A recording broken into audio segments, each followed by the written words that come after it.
الحمد لله رب العالمين والصلاة والسلام على سيد الأنبياء والمرسلين وعلى آله وأصحابه أجمعين ومن تبعهم بإحسان إلى يوم الدين أما بعد قال الله تبارك وتعالى في القرآن المجيد والفرقان الحميد أعوذ بالله من الشيطان الرجيم بسم الله الرحمن الرحيم ما كان محمد أبا أحد من رجالكم ولكن رسول الله وخاتم النبيين صدق الله العظيم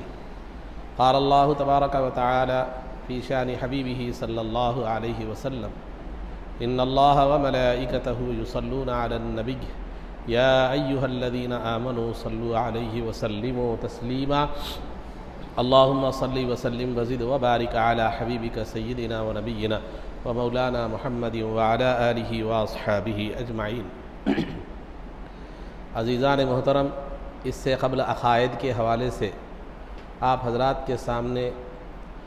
مہدوی فرقے کے تعلق سے کچھ باتیں بیان کی گئی تھی کہ اس فرقے کا بانی کون ہے، اس کا آغاز کب ہوا اور اس کے عقائد کیا ہے۔ رہا آج جس فرقے کا بیان کا آغاز کیا جاتا ہے وہ ہے قادیانی فرقہ۔ تو یہ قادیانی فرقہ کب وجود میں آیا، اس کا بانی کون ہے اور پھر ان کے عقائد کیا ہے، پھر یہ لوگوں کو کس طرح اپنے جال میں پھنساتے ہیں، تو یہ تمام تفصیلات اس کی انشاءاللہ وقتاً فوقتاً بیان کی جاتے رہیں گی، تفصیل کے ساتھ، تسلسل کے ساتھ۔ لیکن اس سے پہلے، اس فرقے کے حوالے سے بات رکھنے سے پہلے میں نے بہتر و مناسب یہ سمجھا کہ نبی پاک صلی اللہ علیہ وسلم کے خاتم النبیین ہونے پر کچھ دلائل آپ کے سامنے پیش کروں۔ کیوں؟ اس کی وجہ یہ ہے کہ کوئی نہ کوئی آدمی جب نبوت کا دعویٰ کرتا ہے تو اس کا مطلب یہ ہے کہ وہ رسول پاک صلی اللہ علیہ وسلم کو خاتم النبیین نہیں مانتا، کیونکہ اگر آپ کو وہ خاتم النبیین مانتا ہے تو پھر وہ کبھی نبوت اور رسالت کا دعویٰ نہیں کرتا۔ تو آئیے سب سے پہلے ہم خاتم النبیین کے حوالے سے بات کریں، پھر اس کے بعد اس فرقے کے بانی کے حالات، پھر اس کے کیسے اس نے نبوت کا دعویٰ کیا، فلاں فلاں، پھر تفصیلات اس کے آگے آتی رہیں گی۔ عزیزان محترم، اللہ رب العزت نے تقریباً 1,24,000 انبیاء علیہم الصلاۃ والتسلیم کو اس دنیا میں امت کی ہدایت کے لیے بھیجا، اور نبی پاک ہر نبی کو ایک مخصوص علاقے، ایک مخصوص خطے کے لیے نبی بنا کر بھیجا۔ لیکن نبی پاک صلی اللہ علیہ وسلم کی ذات گرامی کو اللہ رب العزت نے جس طرح تمام عالموں کے لیے رحمت بنا کر بھیجا، اسی طرح تمام عالموں کے لیے نبی بنا کر بھیجا۔ اور سرکار ان قرآن کریم میں واضح طور پر فرمایا گیا کہ انی رسول اللہ علیکم جمیعا، میں تم تمام کی طرف رسول بنا کر بھیجا گیا ہوں اور میں تم تمام کا رسول ہوں۔ تو سرکار کو جہاں تمام مخلوق کے لیے رسول بنا کر بھیجا گیا، جیسا کہ حدیث میں خود سرکار دو عالم صلی اللہ علیہ وسلم نے فرمایا، ارسلت الی الخلق کافہ، میں ساری مخلوق کی طرف رسول بنا کر کیا گیا ہوں، بھیجا گیا ہوں۔ تو لہذا اب سرکار دو عالم صلی اللہ علیہ وسلم دیگر انبیاء تو مخصوص علاقے، مخصوص خطے کے لیے نبی بنا کر بھیجے گئے تھے، اور انہیں جو کتاب دی گئی تھی وہ ایک ان کی امت کی، ان کی قوم کی ہدایت کے لیے دی گئی تھی، اور ان کتابوں کی حفاظت کا ذمہ بھی اللہ رب العزت نے نہیں لیا تھا، بلکہ ان کی حفاظت، کتابوں کی حفاظت کی ذمہ داری انہی کے علماء کے حوالے کر دی تھی۔ تو پھر انبیاء علیہم الصلاۃ والتسلیم بھی اس دنیا سے پردہ فرما گئے، اور ان کی تعلیمات اور ان کی کتابیں بھی آج اپنی اصلی حالت پر باقی نہیں ہیں، بس وہی ان کی تعلیمات اور ان کے احکام جو سابقہ شریعتوں کے ہیں وہی مستند حالت میں ہے، جس کو قرآن میں یا احادیث مبارکہ میں سرکار دو عالم صلی اللہ علیہ وسلم نے بیان فرمایا۔ لیکن نبی پاک صلی اللہ علیہ وسلم کو اللہ رب العزت نے کسی مخصوص علاقے کے لیے نبی بنا کر نہیں بھیجا، بلکہ ساری دنیا کے لیے آپ کو نبی بنا کر بھیجا۔ اور دوسری بات یہ ہے کہ آپ کو جو کتاب دی گئی وہ کتاب کی حفاظت کا ذمہ خود اللہ رب العزت نے لیا۔ اور تیسری بات یہ ہے کہ آپ کی زندگی کا ہر لمحہ احادیث کی شکل میں موجود ہے۔ اور پھر اللہ رب العزت نے آپ کو تمام خاتم النبیین بنا کر بھیجا۔ خاتم النبیین کہتے ہیں، خاتم کہتے ہیں کہ وہ شخص جس کے بعد کوئی نہ ہو، وہ شخص جس کے بعد کوئی نہ ہو۔ خاتم النبیین وہ تو نبیوں کو کے سلسلے کو ختم کرنے والے۔ تو لہذا اللہ رب العزت نے آپ کو خاتم النبیین بنا کر بھیجا، آپ کے بعد کوئی نبی آنے والے نہیں ہے، اور آپ نے انبیاء کے سلسلے کو کیا کیا؟ ختم کر دیا۔ یہ تو قرآن کریم کی آیت ہے، ایسی 20 آیتیں ہیں، لیکن میں مختصراً اس پر بات کرنے جا رہا ہوں۔ احادیث مبارکہ میں سرکار دو عالم صلی اللہ علیہ وسلم کا ارشاد گرامی ہے، انس بن مالک رضی اللہ تعالیٰ عنہ کی روایت ہے، ترمذی شریف میں اس کی روایت کو ذکر کیا گیا ہے کہ سرکار دو عالم صلی اللہ علیہ وسلم نے فرمایا کہ ان الرسالۃ والنبوۃ قد انقطعت فلا رسول بعدی ولا نبی، کہ رسول پاک کما قال علیہ الصلاۃ والسلام، رسول پاک صلی اللہ علیہ وسلم نے جو ہے نا ارشاد فرمایا کہ رسالت اور نبوت ختم ہو چکی ہے، میرے بعد نہ کوئی نبی ہوگا اور نہ کوئی رسول ہوگا۔ یہ تو فیصلہ الہی ہے کہ آپ کے بعد کوئی نبی نہیں ہوگا، کیا کوئی رسول جو ہے نا نہیں ہوگا۔ اور سرکار دو عالم صلی اللہ علیہ وسلم نے اس کی ایک مثال کے طور پر بھی بخاری کی روایت میں بیان فرمایا کہ ایک آدمی نے بڑی عمدہ عمارت بنائی، بڑی خوبصورت عمارت بنائی، اور جو ہے نا اس کے ایک کونے میں ایک اینٹ کی جگہ باقی رکھی، ایک اینٹ کی جگہ باقی رکھی۔ تو لوگ آتے ہیں، اس عمارت کو دیکھتے ہیں، اس کی خوبصورتی کی تعریف کرتے ہیں اور اس کی واہ واہ کرتے ہیں، لیکن جب اس کونے میں آتے ہیں جہاں اینٹ نہیں رکھی گئی تو کہتے ہیں کہ یہاں بنانے والے نے یہاں اینٹ کو خالی کیوں چھوڑ دیا، اینٹ کے اتنی جگہ خالی کیوں چھوڑ دی؟ تو سرکار نے فرمایا وہ اینٹ میں ہوں، اور وہ عمارت نبوت اور رسالت کی عمارت ہے۔ وہ عمارت جو ہے وہ نبوت اور رسالت کی عمارت ہے، اور وہ جو اینٹ کی اتنی جگہ خالی ہے وہ میں ہوں، اور میں نے اس عمارت کی تکمیل کر دی۔ اب عمارت مجھ پر مکمل ہو گئی اور عمارت مجھ پر ختم ہو گئی، اب عمارت میں اور کسی کام یا کسی چیز کی گنجائش باقی نہیں رہی۔ سرکار نے اس طرح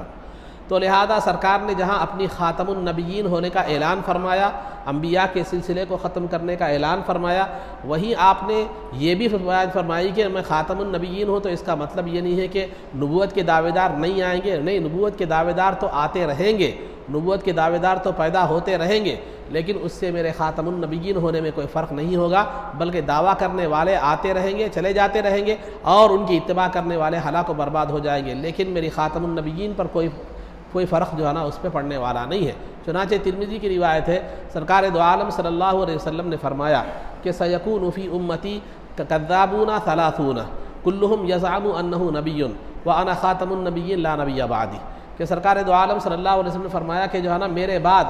30 جھوٹے نبوت کے دعوے دار پیدا ہوں گے،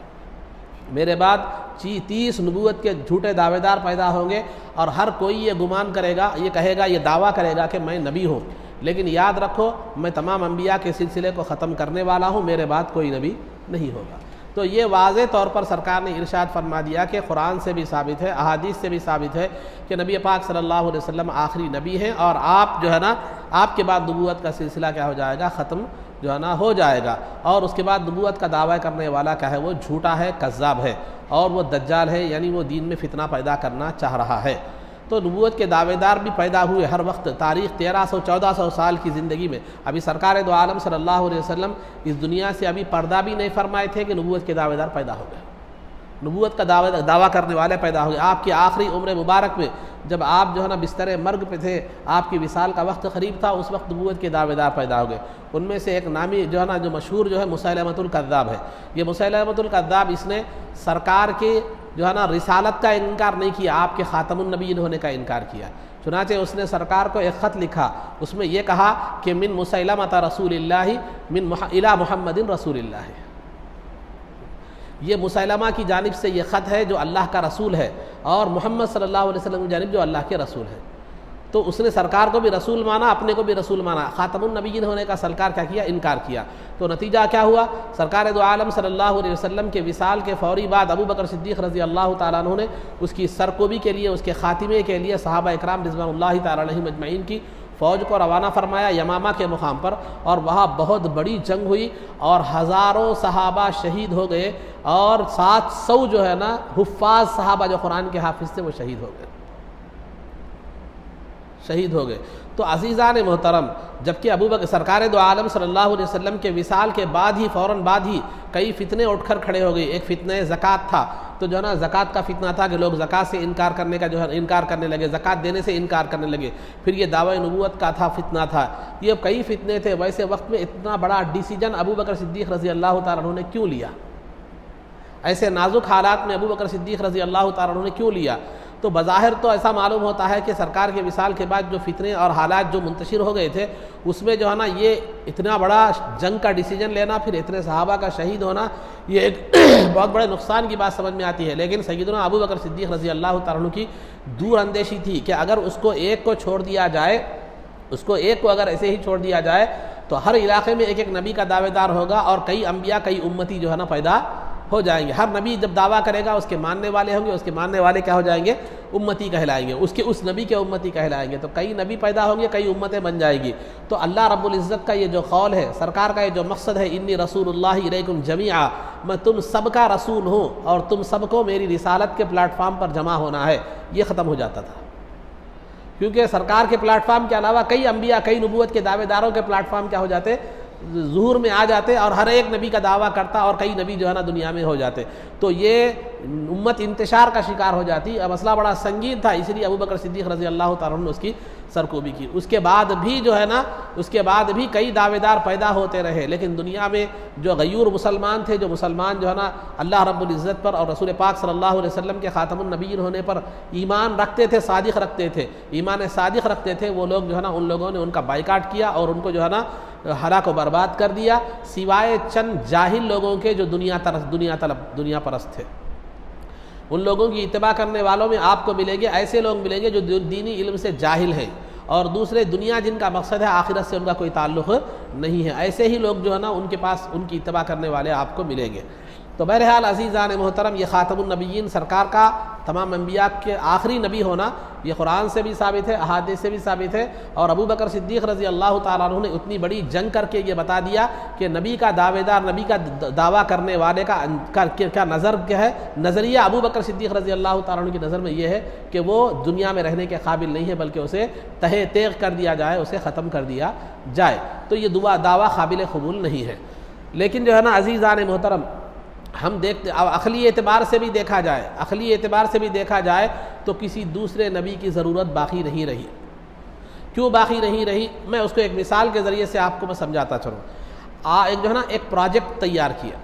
جیسے مثال کے طور پر سمجھانے کے لیے ہم آپ کو بولوں، کوئی حکومت نے ایک پروجیکٹ بنایا، ایک ڈیم کی تعمیر کا پروجیکٹ بنایا، اور اس پروجیکٹ میں جو ہے نا کیا ہوا، ایک انجینئر کو اس کی ذمہ داری دی گئی، ایک شخص کو اس کی ذمہ داری دی گئی۔ دینے کے بعد جو ہے نا اب ہوا کیا کہ اگر وہ پروجیکٹ مکمل ہو جاتا ہے، پورا ہو جاتا ہے، تو پھر کسی اور تبدیلی کی اس میں ضرورت نہیں ہوتی، لیکن پروجیکٹ کے درمیان اگر وہ انجینئر کا انتقال ہو جاتا ہے، یا وہ اپنے عہدے سے اس نے جو ڈیل کی تھی اس سے مکر جاتا ہے، یا نامکمل ہوتا ہے، تو پھر دوسرے انجینئر کا انتخاب وہاں پر کیا ہوتا ہے، عمل میں آتا ہے۔ نہیں، اگر وہ صحیح کر رہا ہو، کام صحیح کر رہا ہو، وہ جو ڈیل اس کے اور حکومت کے درمیان ہوئی تھی وہ جو ہے نا پورے کر رہا ہو، تو پھر اب کسی اور کی ضرورت نہیں ہوتی۔ اور جب اسی طرح جب وہ پروجیکٹ مکمل ہو گیا تو پھر اب کسی اور کی ضرورت نہیں ہوتی۔ نہیں، اگر پروجیکٹ مکمل ہونے کے بعد بھی اگر کوئی کہہ رہا ہے نہیں اس پروجیکٹ کے لیے میں دوسرا انجینئر مقرر کروں گا، تو پھر یہ جو ہے نا نادانی اور ناعقلی بات ہوگی۔ کام پورا ہونے کے بعد انجینئر کی کیا ضرورت؟ تو کام پورا ہونے کے بعد انجینئر، ہاں دوران میں کام رک گیا اور نامکمل ہو گیا، اس کی تکمیل نہیں ہوئی، تو پھر دوسرے کا انتخاب عمل میں آئے گا۔ کام پورا ہونے کے بعد جو ہے نا میں پھر دوسرے انجینئر کو مقرر کرتا ہوں، تو کیا بات ہو گئی ہے؟ مثال کے طور پر ایک مسجد بنانا تھا، مسجد بنانے کے لیے ایک انجینئر صاحب کو دے دیے، ٹائم دے دیے، انتظامی کمیٹی نے دیا، دیکھو بھائی یہ ہے اتنے دن میں بنانا ہے، ایسی بنانا ہے، ویسی بنانا ہے، جو بنا دیا۔ تو انجینئر صاحب کیا کریں، بیچ میں بھاگ گئے سمجھیے، یا بیمار ہو گئے، یا انتقال ہو گیا، یا کسی وجہ سے وہ کام نامکمل ہوگا، تو جب دوسرے جو ہے نا انجینئر کو کیا کریں گے، آپ وہ کام سونپیں گے۔ نہیں، انجینئر صاحب نے مکمل مسجد بنائی، جیسا کہا تھا، جیسا ان کے درمیان بات ہوئی تھی، کمیٹی کے درمیان اور انجینئر صاحب کے درمیان، انہوں نے پوری مسجد بنا دی، ہر چیز بنا دی، لا کر چابی دے دیے۔ دینے کے بعد کمیٹی بول رہی کہ ہم دوسرا انجینئر مقرر کرتے ہیں مسجد بنانے کے لیے۔ وہ تو کیا مطلب؟ ارے مسجد تو آلریڈی بن چکی ہے، اب وہاں کسی بنانے کی ضرورت ہی نہیں ہے، پھر دوسرے انجینئر کے تقرر کا کیا معنی ہے؟ تو عقلی اعتبار سے بھی جب دیکھا جائے تو اب دوسرے رسول کی ضرورت نہیں ہے۔ کیوں نہیں ہے؟ اسی لیے کہ سابقہ انبیاء ایک مخصوص علاقے کے لیے بھیجے جاتے تھے، اور ایک علاقے میں اگر وہ ہوتے تو دوسرے علاقے میں نبی نہیں ہوتے، یا دوسرے نبی ہوتے، تو لہذا پوری دنیا کے لیے نبی نہیں ہوتے تھے، بلکہ ایک مخصوص علاقے کے لیے ہوتے تھے۔ لیکن رسول پاک صلی اللہ علیہ وسلم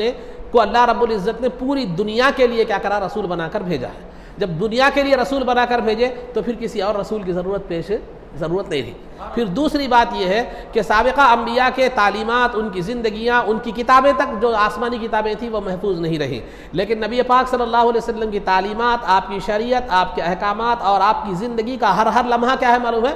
محفوظ ہے۔ پھر اب کسی اور کی ضرورت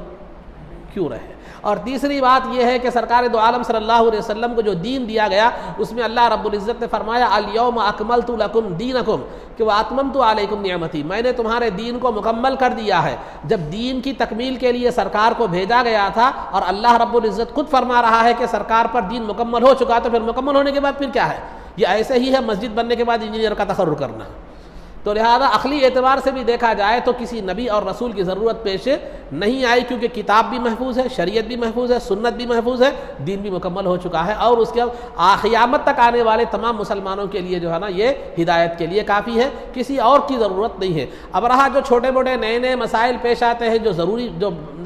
وہ قرآن و حدیث کی بنیاد پر ہی اللہ رب العزت نے ایسے فقہا اور ائمہ و مجتہدین کو اللہ رب العزت نے پیدا فرمایا، وہ آنے والے ہر نئے مسئلے کو اسی قرآن و حدیث کی روشنی میں کیا کرتے ہیں، حل کرتے ہیں۔ تو قیامت تک آنے کسی رسول کی نبی کی ضرورت باقی نہیں رہی، تو جب ضرورت باقی ہی نہیں رہی تو پھر نبوت کا دعویٰ کرنا یہ بے موقع اور بے محل اور بے ضرورت ہے۔ اور پھر دوسری بات، ٹھیک ہے یہ مان لیا جائے بہت سے رسولوں نے رسالت کا دعویٰ کیا تھا، مثال کے طور پر لیجیے غلام احمد قادیانی کو، جس نے نبوت کا دعویٰ کیا تھا، جس کا فرقہ قادیانی ہے، جس کا تذکرہ میں آگے کرنے والا ہوں۔ تو غلام احمد قادیانی کو ہی لیجیے، سرکار دو عالم صلی اللہ علیہ وسلم جب اس دنیا میں آپ پیدا ہوئے، جب نبوت اور رسالت کا اعلان آپ نے فرمایا، اس وقت صرف عرب نہیں بلکہ ساری کی ساری دنیا کفر کی تاریخ میں ڈوبی ہوئی تھی، ساری کی ساری دنیا، پوری روئے زمین پر کوئی اللہ کا نام لینے والا نہیں تھا، پوری روئے زمین ساری کی ساری دنیا جو ہے نا تاریکی میں، کفر و شرک کی تاریکی میں ڈوبی ہوئی تھی۔ صرف ایک تنہا سرکار کی ذات تھی جو ہے نا موحد تھے، جو اللہ پر ایمان لانے والے تھے، جو کیا ہے معلوم ہے اللہ کے رسول تھے۔ لیکن عزیزان محترم، سرکار دو عالم صلی اللہ علیہ وسلم نے اپنی 23 سالہ زندگی میں، 23 سالہ مطلب 40 سال میں تو آپ نے نبوت کا اعلان فرمایا، 40 سال میں تو آپ نے نبوت کا اعلان فرمایا، پھر آپ کی وفات کب ہوئی؟ 63 سال میں۔ صرف 23 سال کی عمر میں آپ نے ہدایت کا، رشد و ہدایت کا وہ کام کیا کہ جو ہے نا حدیث میں خود یہ ارشاد ہے کہ ان الشیطان قد ایس من ان یعبدہ المصلون فی جزیرۃ العرب، کہ وہ عرب شراب، کفر، شرک، بت پرستی جن کی گھٹی میں پڑی ہوئی تھی، جو صبح شام بت پرستی کیا کرتے تھے اور قتل و غارت گری کیا کرتے تھے، نبی پاک صلی اللہ علیہ وسلم کی صرف 23 سالہ مدت میں تو یہاں تک جو ہے نا یہ حال ہو گیا، یہ جو ہے نا موقع آ گیا اور یہ اصلاح کا کام ہوا کہ خود حدیث میں سرکار نے فرمایا کہ شیطان مایوس ہو چکا ہے کہ مسلمان جو ہے نا اس کی عبادت کریں گے۔ پورے کافر و مشرک جا کر ایسے مسلمان بھی ایسے مسلمان ہو گئے کہ شیطان بھی ان کو بہکانے سے کیا ہو گیا؟ مایوس ہو گیا۔ پھر خلفائے راشدین کی دور میں لاکھوں میل کا جو ہے نا رقبہ اسلام کی زیر سلطنت آ گیا۔ خود عثمان غنی رضی اللہ تعالیٰ کے دور خلافت میں جو ہے نا ہندوستان کی سرحدوں سے لے کر افریقہ، شمالی افریقہ کے جو ہے نا سمندر تک، پھر یورپ تک اسلام پھیل گیا، ہر طرف اسلام پھیل گیا، ایران، فارس جو ہے نا ہر طرف اسلام جو ہے نا پھیل گیا۔ تو لہذا یہ نبی پاک صلی اللہ علیہ وسلم کی جو ہے نا یہ تعلیمات، یہ 23 سالہ تعلیمات کا نتیجہ ہے کہ آج دنیا میں 50 کروڑ سے زیادہ مسلمان موجود ہیں، 50 کروڑ سے زیادہ مسلمان موجود ہیں، اور اس میں جو ہے نا بعض گناہگار بھی ہیں، بعض نیکوکار بھی ہیں، اور کئی بے انتہا لاکھوں کی تعداد میں اولیاء اللہ ہیں، صحابہ ہیں ہزاروں کی تعداد میں، جن کو دیکھ کر، خالی دیکھ کر، تبلیغ نہیں صرف دیکھ کر لوگ مسلمان ہوتے تھے، جن کے کردار کو دیکھ کر لوگ مسلمان ہوتے تھے، جن کے جو ہے نا گفتار کو دیکھ کر مسلمان ہوتے تھے، جن کی اخلاق کو، جن کی خالی صورتوں کو دیکھ کر لوگ ایمان لایا کرتے تھے۔ ایسے امتی، ایسے نبی پاک صلی اللہ علیہ وسلم نے ایسے صحابہ، اہل بیت، اولیاء جو ہے نا آپ نے تیار فرمائے کہ امت جو ہے نا ان کے عمل کو دیکھ کر ہدایت پانے لگی، ان کو دیکھ کر، جن کے چہرے جو ہے نا دیکھ کر ایمان لانے لگے لوگ۔ ایسے تو وہی غلام احمد قادیانی کو دیکھیں، 50 60 70 سال کی جو ہے نا کوششوں میں چند 1 لاکھ جو ہے نا تیار ہوئے لوگ اس کے ماننے والے رہے، جس کو اس کے صحابہ کہا جاتا ہے۔ اور اس میں کیا ہوا؟ تقریباً پہلے تو مسلمان ازرو شرع کوئی مسلمان ہی نہیں، سب کے سب کافر ہیں، لیکن اگر اخلاقی اعتبار سے بھی دیکھا گیا تو کوئی زانی ہے، کوئی شرابی ہے، کوئی لوگوں کے حقوق تلف کرنے والا ہے، کوئی حرام کی کمائی کرنے والا ہے، کوئی ایسا ہے، کوئی ایسا ہے، کوئی بھی چند لوگ بھی ایسے نہیں ہیں جو کیا ہے معلوم ہے دنیا داری کے حساب سے ہی کیا ہے معلوم اچھے لوگ سمجھے جا سکتے ہو۔ تو یہ نبی پاک صلی اللہ علیہ وسلم کی زندگی تھی اور آپ کی تعلیمات کا اثر تھا. پھر جتنے 30 جو ہے نا دجال جو آئے ہیں اس دنیا میں نبوت کا دعویٰ کرنے والے، دیکھو ان کے ماننے والوں میں نہ وہ تعلیمات تھے، نہ اولیاء تھے، نہ صحابہ جیسی ہستیاں تھیں، نہ تابعین جیسی، نہ تبع تابعین جیسی، نہ اولیاء جیسی ہستیاں، نہ مومنین صالحین جیسی ہستیاں تھیں. تو نتیجہ بھی یہ بتا رہا ہے کہ اگر آپ سرکار کی ذات کو ایک طرف رکھے، 30 جو جھوٹے دعوے دار ہیں ان کے امتیوں کو، ان کی تعلیمات کو، ان کی کوششوں کو ایک طرف رکھے، تو وہ 30 کی ملا کر بھی سرکار کی زندگی کے ایک لمحے کے برابر نہیں ہو سکتی، ایک جو ہے نا معمولی کوشش کے برابر نہیں ہو سکتی. تو پھر یہ سرکار خاتم النبیین نہیں ہے تو اور کیا ہے؟ تو الغرض عزیزان محترم، یہ چند تمہیدی باتیں جو آپ کے سامنے خاتم النبیین کے حوالے سے جو ہے نا بیان کی گئی، اور عقلی طور پر بھی اگر ہم سوچیں گے تو جو ہے نا یہ بات سمجھ میں آتی ہے کہ دین میں اب رسول کی ضرورت، سرکار کے بعد نہ رسول کی ضرورت ہے، نہ شریعت کی ضرورت ہے، نہ قرآن کی ضرورت ہے، نہ سنت کی ضرورت ہے. دین بھی مکمل چکا ہے، قرآن بھی مکمل ہے، شریعت بھی مکمل ہے، سرکار کی زندگی کا ہر لمحہ نقل و حرکت جو ہے نا محفوظ ہے. تو پھر اب جب پروجیکٹ مکمل ہو چکا ہے تو پھر کسی اور انجینئر کی ضرورت نہیں ہے. پھر کسی اور انجینئر کا دعویٰ کرنا یہ جو ہے نا عقل کے اعتبار سے بھی گئی گزری بات ہے، عقل کے اعتبار سے بھی گئی گزری بات ہے. یہ ایک مثال کے طور پر تمہیدی طور پر میں نے خاتم النبی، ایسے تو بہت ساری اس کے اندر باتیں ہیں، لیکن تمہیدی طور پر میں نے چند باتیں آپ حضرات کے سامنے جو ہے نا رکھی ہے. انشاءاللہ پھر یہ قادیانیت کیسے وجود میں آئی، کیسے آئی، پھر غلام احمد قادیانی نے رفتہ کیسے جو ہے نا یہ اپنے آپ کو بنوایا، اپنے آپ کو جو ہے نا دعوے کرتے رہے، وہ تمام تفصیلات، پھر ان کے لوگ کیسے لوگوں کو بہکاتے ہیں، پھر جو ہے نا کون سی تنظیمیں، کون سی لوگ ان سے ملے ہوئے ہیں، وہ بھی انشاءاللہ آگے آپ کو جو ہے نا اس کی تفصیل سے کیا جائے گا، بتلایا جائے گا. تو بہرحال عقائد کے حوالے سے یہ تمہیدی طور پر خاتم النبیین کے بارے میں آپ کے سامنے بیان کیا، جو دلائل عقل کے اعتبار سے بھی اور دلائل کے اعتبار سے بھی کسی نبی کی اب ضرورت باقی نہیں رہی. اب رہا جو ہے نا خلافت راشدہ کے حوالے سے، میں نے عثمان غنی رضی اللہ تعالیٰ عنہ کے تعلق سے آپ کی ذاتی جو ہے نا خوبیوں کے حوالے سے کچھ باتیں میں نے رکھی تھی کہ آپ کی سخاوت، آپ کی حیا، رسول پاک صلی اللہ علیہ وسلم سے آپ کی جو ہے نا محبت، یہ حوالے سے آپ کی ذاتی خوبیاں، آپ کے کمالات، ذاتی فضائل و کمالات کے تعلق سے میں نے آپ کے سامنے گزشتہ جمعہ بات رکھی تھی. اب آئیے خلافت کے حوالے سے میں آپ کے سامنے بات رکھتا چلوں. ابو بکر صدیق رضی اللہ تعالیٰ عنہ جب وفات پانے لگے تو آپ کی انتقال کا وقت آیا تو آپ نے عمر فاروق رضی اللہ تعالیٰ عنہ کو خلیفہ مقرر کر دیا تھا، اور نام آپ نے مقرر کر دیا تھا، طے کر دیا تھا کہ میرے بعد عمر جو ہے نا خلیفہ ہوں گے. لیکن عمر فاروق رضی اللہ تعالیٰ عنہ نے جو ہے نا اپنے وصال کے وقت جو ہے نا کسی کو اپنا خلیفہ نہیں بنایا، بلکہ پیشکش بھی کی گئی تھی کہ آپ اپنے بیٹے کو خلیفہ بنائیں، تو آپ نے خلیفہ بنانے سے انکار کر دیا، بلکہ مستقبل میں بھی انہیں خلیفہ بنانے کی آپ نے ہدایت نہیں دی آپ کے بیٹے کو، بلکہ آپ نے ایک وصیت فرمائی تھی کہ میرے انتقال کے فوراً بعد یہ 6 لوگوں کو میں منتخب کرتا ہوں، یہ 6 لوگ کیا کریں گے، مل کر کسی کو خلیفہ بنائیں گے. میرے انتقال کے فوری بعد ان 6 لوگوں کو ایک گھر میں بند کر دیا جائے گا، جب تک وہ کسی خلیفہ کا انتخاب نہ کرے ان کو باہر نہیں نکالا جائے گا. وہ 6 لوگ کون تھے؟ عشرہ مبشرہ میں سے تھے. اس میں ایک عثمان غنی رضی اللہ تعالیٰ عنہ تھے، علی مرتضیٰ رضی اللہ تعالیٰ عنہ تھے، عبد الرحمن بن عوف رضی اللہ تعالیٰ عنہ تھے، اور طلحہ رضی اللہ تعالیٰ عنہ تھے، زبیر رضی اللہ تعالیٰ عنہ تھے، سعد بن ابی وقاص رضی اللہ تعالیٰ عنہ تھے. یہ 6 صحابہ کو عمر فاروق رضی اللہ تعالیٰ عنہ نے خلیفہ بنانے کی ذمہ داری دی تھی، اور انتقال کے فوری بعد جو ہے کمرے میں بند کر دیا جائے، یعنی تاخیر نہ ہو، یہ مطلب تھا کہ جو ہے نا انہیں کمرے میں بند کر دیا جائے، پھر اس کے بعد جو ہے انہیں جب تک یہ خلیفہ کا تقرر نہ کرے اس وقت تک انہیں چھوڑا نہ جائے. تو لہذا آپ کی شہادت کے فوری بعد تجہیز و تکفین کے بعد حضرت مقداد رضی اللہ تعالیٰ عنہ نے ان 6 صحابہ کو ایک کمرے میں ایک گھر میں کیا کر دیا، یہ کر دیا، بلایا اور ان کو جمع کیا. جمع کرنے کے بعد کون خلیفہ بنے گا اس بات میں گفتگو ہوتی رہی. اس بارے میں تقریباً 3 دن تک گفتگو رہی، 3 دن تک گفتگو رہی. تو عزیزان محترم، یہ 6 وہ صحابہ تھے جن سے رسول پاک صلی اللہ علیہ وسلم راضی تھے اور خلافت کے اہل تھے. یہ 3 دن کی تک گفتگو ہوتی رہی، 3 دن تک بات چلتی رہی. تو لہذا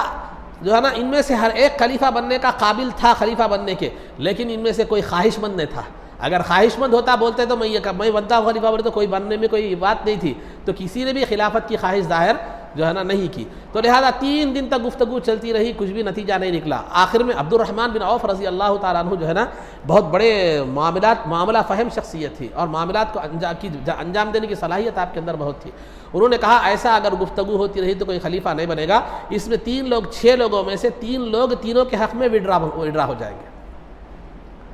تینوں میں سے ہر ایک کیا کرے گا، ایک کو خلیفہ کے لیے کیا کرے گا، نامزد کرے گا. تینوں میں سے ہر ایک خلیفہ کا نامزد کرے گا. تو جو ہے نا یہ تینوں میں تو سعد بن وقاص رضی اللہ تعالیٰ عنہ نے کیا کیا، عبد الرحمن بن عوف رضی اللہ تعالیٰ عنہ کہا کہ میں آپ کو خلیفہ تسلیم کرتا ہوں. سعد بن وقاص رضی اللہ تعالیٰ عنہ نے کہا کہ میں عبد الرحمن بن عوف رضی اللہ تعالیٰ عنہ کو خلیفہ تسلیم کرتا ہوں. تو عبد الرحمن بن عوف رضی اللہ تعالیٰ عنہ نے صاف انکار کر دیا، میں خلیفہ بننے کے لیے تیار نہیں، خلیفہ بننے کے لیے تیار نہ ہو. اور جو ہے نا طلحہ رضی اللہ تعالیٰ عنہ نے کیا کیا، میں عثمان غنی رضی اللہ تعالیٰ عنہ کو خلیفہ تسلیم کرتا ہوں. اور زبیر رضی اللہ تعالیٰ عنہ نے کہا کہ میں علی رضی اللہ تعالیٰ عنہ کو خلیفہ تسلیم کرتا ہوں. تو اب رہے خلیفہ کے دو دعوے دار، یعنی خلافت دونوں کے بیچ میں رہ گئی، ایک عثمان غنی رضی اللہ تعالیٰ عنہ کے بیچ میں اور ایک علی رضی اللہ تعالیٰ عنہ کے بیچ میں. خلافت دونوں کے بیچ میں رہ گئی. اب رہنے کے بعد جو ہے نا عبد الرحمن بن عوف رضی اللہ تعالیٰ عنہ جنہوں نے انکار کر دیا تھا خلافت سے، انہوں نے کہا کہ اگر آپ دونوں حضرات یعنی عثمان غنی اور علی رضی اللہ تعالیٰ عنہما اگر آپ دونوں حضرات راضی ہیں تو میں ایک فیصلہ کرنا چاہتا ہوں، میں جو فیصلہ کریں آپ اگر اس سے منظور ہے، آپ اس سے متفق ہیں، تو میں خلافت کا فیصلہ کرنا چاحتا ہوں کہ کسی خلیفہ کا انتخاب میں کرنا چاہتا ہوں. تو دونوں حضرات نے بصدق دل سے کہا کہ ٹھیک ہے، آپ جو فیصلہ کریں گے وہ منظور ہے. پہلے ایک کے حق میں وڈرا ہو گئے، تینوں تین کے حق میں وڈرا ہو گئے، پھر یہ باقی کے جو دونوں تھے وہ دونوں عبد الرحمن بن عوف رضی اللہ تعالیٰ عنہ کے حق میں وڈرا ہو گئے. تو اس کے بعد جو ہے نا عبد الرحمن بن عوف رضی اللہ تعالیٰ عنہ باہر نکلے، مسجد میں تمام مسلمانوں کو جمع کیا. تمام مسلمانوں کو جمع کرنے کے بعد جو ہے نا سب کے سامنے اعلان کر دیا کہ میں عثمان غنی رضی اللہ تعالیٰ عنہ کو خلیفہ تسلیم کرتا ہوں، خلیفہ تسلیم کرتا ہوں. عبد الرحمن بن عوف رضی اللہ تعالیٰ عنہ نے جو ہی اس جو ہے نا عثمان غنی رضی اللہ تعالیٰ عنہ کے ہاتھ پر بیعت کی، فوراً علی مرتضیٰ رضی اللہ تعالیٰ عنہ آگے بڑھے، انہوں نے بھی عثمان غنی رضی اللہ تعالیٰ عنہ کو خلیفہ تسلیم کر لیا. اب جو شیعہ حضرات رافضی حضرات کہتے ہیں کہ عمر عثمان غنی تینوں صحابہ نے علی رضی اللہ تعالیٰ عنہ کی خلافت چھین لی، ارے علی رضی اللہ تعالیٰ عنہ کو تو اختیار تھا خلیفہ بننے کا، آپ نے خود اپنا اختیار چھوڑ دیا، آپ نے خود بصدق دل کیا کیا معلوم ہے، عثمان غنی رضی اللہ تعالیٰ عنہ کے ہاتھ پر بیعت کی. عبد الرحمن بن عوف رضی اللہ تعالیٰ عنہ نے جب بیعت کر کے عثمان غنی رضی اللہ تعالیٰ عنہ کو بطور خلیفہ کے پیش کیا تو سب سے پہلے جو بیعت کرنے والے تھے علی رضی اللہ تعالیٰ عنہ، علی رضی اللہ تعالیٰ عنہ تھے. تو لہذا اس کے بعد تمام لوگ جو ہے نا امنڈ پڑے، ٹوٹ پڑے عثمان غنی رضی اللہ تعالیٰ عنہ کے ہاتھ پر بیعت کرنے کے لیے. بہرحال آپ خلیفہ بن گئے، آپ باتفاق رائے آپ کیا کرے، خلیفہ بن گئے. خلیفہ بننے کے بعد جو ہے نا سب سے پہلا جو مقدمہ آپ کی بارگاہ میں آیا وہ تھا عمر رضی اللہ تعالیٰ عنہ کے صاحبزادے عبید اللہ کا، عمر فاروق رضی اللہ تعالیٰ عنہ کے صاحبزادے عبید اللہ کا، عبید اللہ بن عمر. ہوا کیا تھا کہ آپ کو میں نے اس سے قبل بتایا ہے کہ عمر رضی اللہ تعالیٰ عنہ کو شہید کرنے والا ایک پارسی غلام تھا جس کا نام ابو لؤلؤ فیروز تھا. اس نے عمر رضی اللہ تعالیٰ عنہ پر زہر آلود خنجر سے حملہ کیا تھا، پھر خودکشی کر لے کے مر گیا تھا. لیکن عبید اللہ بن عمر جو عمر رضی اللہ تعالیٰ عنہ کے صاحبزادے تھے، ان کو شبہ تھا کہ وہ اکیلا قاتل نہیں ہے بلکہ دو اور لوگ بھی قاتل ہیں. تو آپ ایک جذبے میں غصے میں کیا کر دیے، وہ دو لوگوں کو بھی قتل کر دیا، ابو لؤلؤ کے علاوہ دوسروں کو دو لوگوں کو بھی قتل کر دیا. تو اب معاملہ پیش ہوا عثمان غنی رضی اللہ تعالیٰ عنہ کے سامنے کہ ان کا کیا کیا جائے. اسلام میں جو ہے نا قتل کی دو صورتیں ہیں، قتل کے بدلے میں قتل کیا جائے یا مقتول کے بدلے میں کچھ دیت دی جائے، کچھ جو ہے نا پیسہ رقم دی جائے. رقم دے کر کیا کیے معلوم ہے، اس کو کیا کر لیا جائے، چھڑا جائے، بشرطے کہ وہ جو مقتول کے ورثاء ہیں، اس کے رشتہ دار ہیں، وہ کیا کریں، اس کو مان لیں. آج ایک نیوز چل رہی ہے ابو بکر مسلیار صاحب کی، جو عالم دین ہے کیرلا کی، وہ اسی قسم کی شاید ہے وہ. تو بہرحال عزیزان محترم، تو بتانا یہ مقصود ہے کہ اب جب جو ہے نا معاملہ پیش ہوا کیا کیا جائے. اب عثمان غنی رضی اللہ تعالیٰ عنہ نے تمام صحابہ کو جو ہے نا جمع کر کے مشورہ کیا. تو علی رضی اللہ تعالیٰ عنہ نے کہا کہ بدلے میں کیا کیا جائے، عبید اللہ بن عمر کو قتل کر دیا جائے. ان دونوں کے بدلے میں عبید اللہ بن عمر کو کیا کیا جائے، قتل کر دیا جائے قصاص کے طور پر. لیکن دوسرے تمام صحابہ نے کہا کہ ابھی چند دن پہلے ان کے والد کو جو ہے نا شہید کر دیا گیا، فوراً ابھی اتنا جلدی ان کے فرزند کو جو ہے نا تلوار سے خاتمہ کرنا، تلوار کے تحت لانا، یہ مناسب بات نہیں ہے. لہذا دیت پر اگر کام ہو گیا تو ٹھیک ہے. تو عثمان غنی رضی اللہ تعالیٰ عنہ نے صحابہ کے مشورے کو بہتر اور قرین قیاس اور بہتر مصلحت کے اعتبار سے بہتر سمجھا، اور ایک ہمدردی کے اعتبار سے بھی بہتر سمجھا. علی رضی اللہ تعالیٰ عنہ کا جو ارشاد تھا وہ بالکل عین شریعت کے مطابق تھا. اور عثمان غنی رضی اللہ تعالیٰ عنہ نے شریعت کے ساتھ ساتھ مصلحت کو بھی تھوڑا دیکھا تھا، پیش نظر رکھا تھا، جو مصلحت خود ذاتی نہیں تھی بلکہ صحابہ نے پیش کی تھی، انہوں نے اپنے ذات کے طور پر یہ فیصلہ نہیں کیا تھا. تو آپ نے کیا کیا، اب یہ بات یہ طے پائی کہ اس کو اس کے رشتہ داروں کو کچھ دیت دیں گے، کچھ جو ہے نا وہ دے کر جو ہے نا چھڑا لیں گے، عبید اللہ بن عمر کو قتل سے کیا کیا جائے گا، قصاص سے چھڑا لیا جائے گا۔ لہذا خود عثمان غنی رضی اللہ تعالیٰ عنہ نے وہ دیت ادا کی جو عبید اللہ بن عمر رضی اللہ تعالیٰ عنہ کو پر لازم آتی تھی، اور ان کو اس طرح قصاص سے کیا کر لیا گیا، بچا لیا گیا۔ یہ تو پہلا مقدمہ تھا جو خلافت کے بعد سیدنا عثمان غنی رضی اللہ تعالیٰ عنہ کے سامنے پیش آیا تھا، اور آپ نے اس طرح دیت دے کر انہیں کیا کر لیا تھا، اپنے صرف قاص سے اپنے جیب کے پیسوں سے دیت دے کر چھڑا لیا تھا۔ تو یہ ابتدائی چند باتیں تھیں آپ کی خلافت کے، پھر آپ کے دور خلافت میں کیا کیا ہوا، کیا کیا حالات ہوئے، اور سب سے بڑا خطرناک جو ہے نا آپ کی شہادت کا واقعہ جو ہے بڑا دردناک واقعہ ہے، انشاءاللہ پھر اس کی بھی جو ہے نا تفصیلات آگے آپ کے سامنے بیان کی جائیں گی۔ مسائل میں آپ حضرات کے سامنے امام اور مقتدی کے جو درمیان جو مسائل ہیں وہ بیان کیے گئے تھے، اور اس حوالے سے صفوں کے تعلق سے آپ کے سامنے بات رکھی گئی تھی کہ صفیں کیسی ہونی چاہیے، کیسے ٹھہرنا چاہیے، کیسے ہونا چاہیے، فلاں فلاں فلاں، یہ سب باتیں جو ہے نا تفصیل، سیدھی جانب ٹھہرنا، بائیں جانب ٹھہرنا، سیدھی جانب ٹھہرنے میں کیا فائدہ ہے، بائیں جانب ٹھہرنے میں کیا فائدہ ہے، وہ تمام تفصیلات آپ کو تھوڑے بہت صف کے حوالے سے وہ آپ کے آ چکی ہے۔ دوسری صف مکمل ہے، پہلی صف نامکمل ہے، تو آدمی کے آگے سے گزرنے کے بارے میں یہ تمام تفصیلات آپ کے سامنے آ چکی ہے۔ اب رہا اس کے آگے اور مسائل یہ ہے کہ جو ہے نا نماز کے مسائل میں ایک مسئلہ ہے کہ نماز میں جو قرآن پڑھتے ہیں وہ جو ہے نا کون سی صورتیں پڑھنی چاہیے، نماز میں قرآن جو پڑھتے ہیں کون سی صورتیں پڑھنی چاہیے۔ یہ مسئلہ جو ہے نا ائمہ حضرات کے لیے خاص طور پر یہ قابل توجہ ہے، مقتدیوں کے لیے نہیں۔ تو یہ جو ہے نا کون سی صورتیں پڑھنا ہے، صورتیں تین طرح کی ہیں، طوال مفصل، اوساط مفصل، قصار مفصل۔ یعنی سورہ حجرات سے لے کر سورہ حجرات یعنی 26ویں پارے میں سورہ حجرات ہے، سورہ حجرات سے لے کر سورہ بروج یعنی 30ویں پارے میں جو سورہ بروج ہے وہاں تک کی جو ہے نا صورتیں ہیں ان کو کہتے ہیں طوال مفصل، اور سنت یہ ہے کہ فجر اور ظہر میں یہ صورتوں میں سے کوئی صورت پڑھی جائے۔ سنت یہ ہے کہ فجر اور ظہر میں ان صورتوں میں سے یعنی طوال مفصل کی صورتوں میں سے کوئی صورت کیا کی جائے، پڑھی جائے۔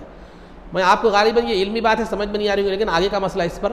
بنیاد ہے، اس لیے میں آپ کو بتا رہا ہوں۔ تو طوال مفصل یعنی وہ صورتیں جو سورہ حجرات 26ویں پارے میں ہے، وہاں سے لے کر 30ویں پارے کی سورہ بروج تک جو صورتیں ہیں وہ طوال مفصل ہیں، اور فجر اور ظہر کی نماز میں یہ صورتیں پڑھنا کیا ہے، معلوم ہے، سنت ہے۔ اور دوسرا ہے اوساط مفصل۔ اوساط مفصل سورہ بروج سے والسماء ذات البروج سے سورہ بینہ تک، یا لم یکن الذین کفروا، یہ جو سورہ بینہ ہے وہاں تک جو صورتیں ہیں وہ اوساط مفصل کہلاتی ہیں، وہ عصر اور عشاء میں پڑھنا سنت ہے۔ عصر اور عشاء میں پڑھنا کیا ہے، سنت ہے۔ اس کے بعد جو ہے نا اس کے بعد قصار مفصل جو اذا زلزلت الارض زلزالہا سے جو ہے نا ختم تک ہے، تو وہ سورہ ناس تک ہے، ان صورتوں کو جو ہے نا قصار مفصل کہا جاتا ہے، وہ مغرب میں پڑھی جائے گی۔ یہ تین صورتیں، یہ تین چیزیں ہیں، ظہر اور عصر میں، فجر اور ظہر میں طوال مفصل، عصر اور عشاء میں اوساط مفصل، مغرب میں قصار مفصل، یہ پڑھنا مسنون ہے۔ تو امام کے لیے اگر امام کے مقتدی نارمل ہیں، صحت مند ہیں، سب ہیں، نارمل ہیں، سب ہیں، نارمل لوگ ہیں، تو اس امام کے لیے اجازت ہے کہ یہ تینوں صورتوں میں سے پڑھے۔ اور یہ جو اس میں یہ جو تین جو ہے نا کیٹیگری سے تین جو چیزیں ہیں، ان تین میں سے جو صورتیں بیان کی گئی ہیں اس سے زیادہ بڑی صورتیں پڑھنا یہ امام کے لیے مکروہ ہے، اگرچہ کہ مقتدی نارمل بھی ہوں، جوان بھی ہوں۔ ان تینوں میں سے زیادہ پڑھنا، ان تینوں جو بیان کیے گئے ہیں تین صورتیں، ان میں سے زیادہ پڑھنا، یہ جو سنت صورتیں بیان کی گئی ان میں سے زیادہ پڑھنا کیا ہے، معلوم یہ امام کے لیے مکروہ ہے۔ ہاں اگر مقتدی نارمل ہیں، لوگ ٹھہر سکتے ہیں، تو یہ تین جو صورتیں ہیں ان میں سے کوئی نہ کوئی صورتیں کیا کریں گے، آپ ہر نماز میں پڑھیں گے۔ نئے مقتدی کمزور ہیں، مقتدیوں میں ضعیف لوگ بھی ہیں، کمزور لوگ بھی ہیں جو زیادہ دیر کھڑے نہیں رہ سکتے، تو امام کو چاہیے کہ یہ جو سنت ہے نا، تین صورتیں جو سنت کی ہے نا، اس سے کم بھی کیا کر سکتا ہے، امام پڑھ سکتا ہے۔ یہ گنجائش یہ امام کے لیے ہے۔ اب دوسری بات یہ ہے کہ بسا اوقات جو ہے نا کیا ہوتا ہے کہ امام رکعتوں میں کیا ہو جاتا ہے، امام اور مقتدی کے درمیان اختلاف ہو جاتا ہے۔ مثال کے طور پر ظہر کی نماز پڑھ رہے تھے، امام صاحب کیا کرتے ہیں، سلام پھیر دیتے ہیں 3 رکعت پہ، سلام پھیر دیا امام صاحب، سلام پھیرنے کے بعد اب مقتدی بول رہے ہیں کہ 3 رکعت ہوئے، امام صاحب بول رہے ہیں 4 رکعت ہوئے، مقتدی بول رہے ہیں 3 رکعت ہوئے، امام صاحب بول رہے ہیں 4 رکعت ہے، کس کی بات ماننا؟ اگر امام صاحب کو یقین ہے کہ 4 رکعت ہے تو مقتدیوں کے قول کا اعتبار نہیں ہوگا. امام صاحب کو یقین ہے کہ 4 رکعت ہوئے ہیں تو مقتدیوں کے قول کا اعتبار نہیں ہوگا. نہیں، امام صاحب خود 4 رکعت تو بول رہے ہیں لیکن ڈاؤٹ کے ساتھ بول رہے ہیں، یقین نہیں ہے ان کو، ڈاؤٹ کے ساتھ بول رہے ہیں، تو مقتدیوں کی بات کو مانا جائے گا اور 3 رکعت تسلیم کیے جائیں گے. چونکہ سلام پھیر چکے ہیں، نماز پھر دہرائی جائے گی. یہ ہوگی بات. 2 صورتیں ہو گئی. تیسری صورت، امام صاحب اور مقتدی بول رہے ہیں 4 رکعت ہوئے، امام صاحب اور مقتدی بول رہے ہیں کہ 4 رکعت ہوئے، لیکن یقین کے ساتھ کوئی بھی نہیں بول رہے. ایک بندہ ہے وہ یقین کے ساتھ کہہ رہا ہے کہ 3 رکعت ہوئے ہیں. پورے مقتدیوں میں ایک یقین کے ساتھ بول رہا ہے کہ وہ 3 رکعت ہوئے ہیں. تو احتیاط کا تقاضا یہ ہے کہ نماز 3 رکعت مان کر دہرا لی جائے، کیونکہ یہاں غلبہ تو 4 رکعت کی طرف ہے لیکن یقین نہیں ہے، یقین ایک پر ہے. تو احتیاط کا تقاضا یہی ہے کہ اس ایک کی بات کو مان لیا جائے، 3 رکعت کو تسلیم کر لیا جائے اور نماز کو کر لیا جائے، دہرا لیا جائے. یہ مسئلہ ہے مقتدی اور امام کے درمیان. اور ایک بات یاد رکھیں کہ جو ہے نا یہ تو مسئلہ امام اور مقتدی کے درمیان جو ہے نا اختلاف ہو گیا تو یہ ہے. اور اسی طرح میں نے آپ کے سامنے یہ بات اس سے پہلے بھی بتلائی تھی، اب ضمن میں بتا رہا ہوں کہ مقتدیوں کو امام کی اقتداء کی نیت کرنا ضروری ہے، لیکن امام کو امامت کی نیت کرنا ضروری نہیں ہے. امام اگر میں تمام مقتدیوں کی امامت میں یہ نماز ادا کرتا ہوں یہ کہتا ہے تو اس کو ثواب ملے گا جماعت کا، ورنہ اگر امامت کی نیت امام نہیں کرتا تو نماز ہو جائے گی مگر جماعت کے ثواب سے امام محروم رہے گا. چونکہ مقتدیوں نے اقتداء کی نیت کی ہے تو وہ جماعت کا ثواب انہیں مل جائے. تو یہ چند ضروری باتیں امام اور مقتدی کے درمیان. امام اور مقتدی کی جو ہے نا امام کی اتباع کرنا مقتدیوں کے لیے ضروری ہے، یعنی امام سے پہلے کسی رکن میں نہ جائیں، امام کے بعد کسی رکن میں جو ہے نا امام کے ساتھ ہی رکن میں جائے، امام کے ساتھ ہی رکن کے ساتھ اٹھے. کیسا کسی بھی کیسے بس فرق باقی رکھنا ہے کہ امام رکوع میں جائے تو امام سے پہلے رکوع میں نہ جائے اور امام کے بعد بہت زیادہ دیر تک جو ہے نا رکوع میں نہ جائے، بلکہ اتنا فرق رکھے کہ امام جب اللہ اکبر کہتا ہے تو اللہ اکبر کی راہ سے آپ کا اللہ اکبر کہتے ہوئے جھکنا شروع ہونا ہے. بس اتنا فرق کیا کرنا ہے آپ کو رکھنا ہے. پہلے بھی نہیں جھکنا، پہلے بھی نہیں اٹھنا، بعد میں بھی نہیں جھکنا، دیر سے بھی کیا ہے معلوم ہے نہیں جھکنا. بس اوقات کیا ہوتا ہے آپ دیر سے جھکتے ہیں، امام کے ساتھ کم از کم آپ کو ایک تسبیح ملے تو ہی وہ رکن ملنا سمجھا جائے گا. آپ رکن میں جو ہے دیر سے چلے گئے، مثال کے طور پر سجدے میں امام صاحب چلے گئے، آپ اطمینان سے اٹھ کے جو ہے نا سجدے میں جا رہے ہیں، سجدے میں جانے تک کیا ہوگا امام صاحب سجدے سے اٹھ گئے، آپ کو امام کے ساتھ سجدہ ملا نہیں، پھر آپ کی نماز ڈاؤٹ میں آ جاتی، آپ کی نماز خطرے میں آ جاتی. تو لہذا تو امام کے ساتھ ہی رکن میں جانا ہے، امام کے ساتھ ہی رکن سے اٹھنا ہے. بس اتنا فرق رکھنا ہے کہ امام پہلا ہے اور آپ دوسرے، یہ فرق نظر آنا چاہیے، زیادہ وقفہ اس کے اندر نہ ہو. تو اس بات کا کیا کرنا چاہیے، لحاظ رکھنا چاہیے. تو امام اور مقتدی کے حوالے سے جو درمیان جو مسائل ہیں وہ، اور امام جب جو ہے نا مقتدی کب تک امام کی اتباع کریں گے، جب تک امام جتنی نماز ہے، امام اگر نماز سے زائد رکعتوں سے زائد رکعتیں اگر پڑھ لے امام، یا تکبیروں سے زائد تکبیریں کہہ دے تو امام کی اتباع کیا کریں گے، مقتدی نہیں کریں گے. یعنی مثال کے طور پر نماز 4 رکعت والی ہے، مقتدی کیا کریں گے، 4 رکعت ہی تک ہی امام کی اقتداء کریں گے. امام 5ویں رکعت کے لیے کھڑا ہو جائے تو امام کی اقتداء کرنا مقتدیوں پر ضروری نہیں، بلکہ لقمہ دے دیں گے، امام کیا ہو جائے گا، واپس جو ہے نا آ جائے گا. تو بہرحال نہیں امام صاحب کھڑے ہو گئے بلکہ خاموش جو ہے نا پھر 5ویں 6ویں جتنے انہوں پڑھا رہے اتنے نہیں پڑھ لینا ہے، فوراً کیا کرنا ہے، آپ امام کو اطلاع کر دینا ہے سبحان اللہ کے ذریعے سے یا اللہ اکبر کے ذریعے سے، جس کے ذریعے سے کیا کرتے ہیں امام مطلع ہو جائے. تو یہ چند باتیں امام اور مقتدیوں کے درمیان کے مسائل جو ہے وہ مختصر طور پر آپ کے سامنے جو ہے نا بیان کیے گئے. انشاءاللہ پھر دیگر مسائل کا تذکرہ آگے جو ہے نا کیا جائے گا.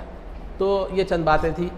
انشاءاللہ پھر دیگر مسائل آگے بیان کیے جائیں گے. اللہ رب العزت سے دعا ہے کہ جو کچھ بھی کہا گیا اس پر عمل کی توفیق رفیق عطا فرما، عزت و عافیت کی زندگی دے اور ایمان پر ہمارا خاتمہ فرما. رسول پاک صلی اللہ علیہ وسلم کے قدموں میں ہمارا حشر فرما، آپ کی شفاعت عظمیٰ سے ہم کو بہرور فرما، آپ کے دست مبارک سے جام کوثر پینا نصیب فرما، جنت میں آپ کی غلامی معیت و رفاقت نصیب فرما. صلی اللہ تعالی وسلم علی خیر خلقہ سیدنا محمد و آلہ و صحبہ اجمعین برحمتک یا ارحم الراحمین والحمد للہ.